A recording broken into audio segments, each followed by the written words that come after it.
Howdy folks, it's me again, your Chief Edulancy. I'm actually inside a Ferrari car right now. Well, it's not about actually this brand new car. Actually, we will be discussing about car carrier. And of course, it's also focused on how this car is actually being transported from one place to the another.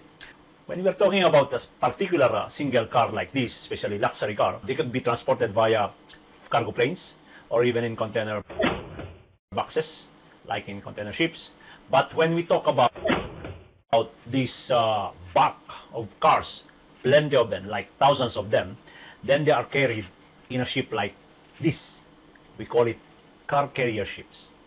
So, in this view, we will be discussing car carrier ships, and we will try to tour you around in the terminals, how this can be brought in or offloaded from the ships, and then it goes to the destination, of course, where it should be discharged to.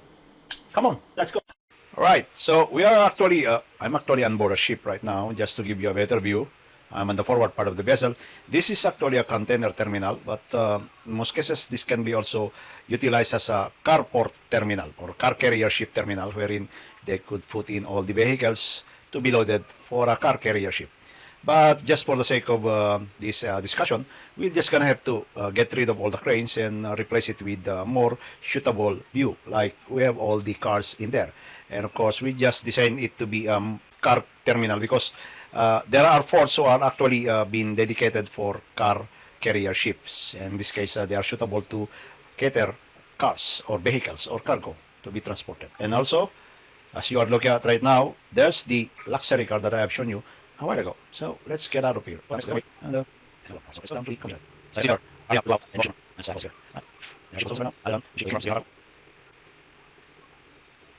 gonna go through here. Right, there's my luxury car. That's the one that I've shown you in the first introduction of this video. Right? It's my first ever Ferrari. Well, disclaimer, I'm not affiliated with any brand name or Ferrari makers or manufacturers. Right, we're gonna convert now this to a car terminal. And there we go. As you can see, the ship is gone, and all we have is now configured to be a car carrier ship port. And we have some vehicles already in place. Oh, even a school bus, pickup. There's even a limousine, a size, a police car, and numbers and numbers of vehicles. Let's find out if there are other types. This one is another type. Right, and some are still coming in the terminal to be placed in here. And of course, they are transported in many ways. They are either transported in trains, other kinds of carriage, so that they could be delivered into this area. And some are even drove manually, or I mean through roads one by one until they get here. So that's how they are being transported. I'm showing you right now a video just on the corner, which is actually that's how they are being transported. Right, let's get to the more realistic thing, and I'm gonna show you the close, actually the real actual terminal ports, and with a live video in it. How are car carriers loaded? On a typical cargo ship, cars and trucks are mainly loaded.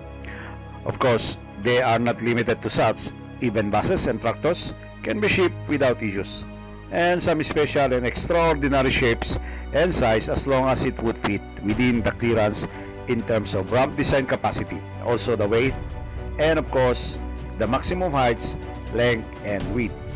We have the so-called deck and twin decks, and some of them are movable. Just like container ship, the plans are drawn in central planner of the shipping offices. It's a particular challenge in most cases. The chief officer, together with port planner and supervisors, will have to do some adjustment. Now, when these car carriers arrives at the port, of course, we have the so-called large team of stevedores drivers, as we commonly term them. And all they need to do is, of course, do their scope of job and responsibilities.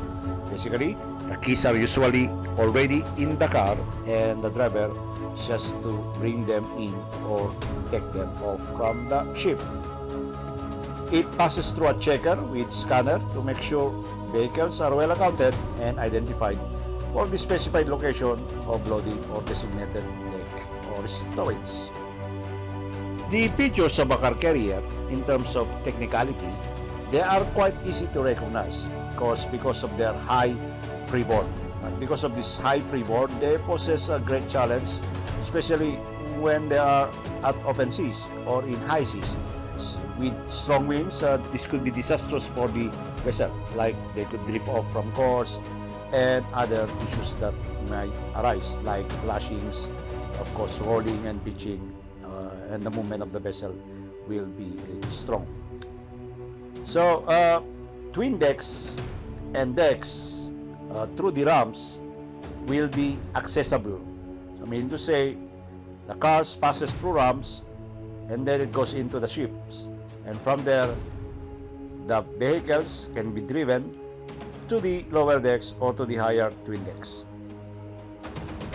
For loading and unloading, of course, usually car carriers have two ramps, and you can find them, or they are located on the sides or on the bow or stern.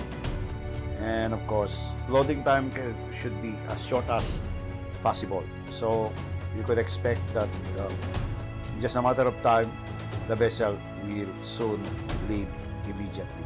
Normally, cargoes are of standard sizes, whilst there are scenarios where special cargo of extraordinary size and shape may be loaded. Thus, car carriers' twin decks are adjustable in height as shown here.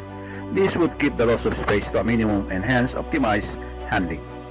Most PCCs, or pure car carriers, do not operate between one or two ports only, but instead dock at more than 10 different ports, both loading and discharging. These of course are dynamic, which may depend on the charterer's order. Large car carrier ship has an enormous logistic planning and requires precision. At this present time, the largest port is in Europe, particularly the port of Zeebrugge. Currently, the largest are Hog Autoliners, 6 Horizon-class vessels with capacity of 8,500 CEU each, or car equivalent unit. Here are some of the equipments and major components that you'll find on board car carrier ships. Of course, mainly we have the twin decks and movable decks. We have also the car lifter, and you'll find there, of course, the so-called lashing belts, lashing holes, and D-rings. There are, of course, many other equipments that you'll find on board car carrier ships, and of course, these are mainly used for storage and securing of the cargoes or vehicles on board. Operational procedures such as stability, storage planning, safety and securing operations including voyage maintenance. Should you want to know more, keep posted for more upcoming discussions. Thank you.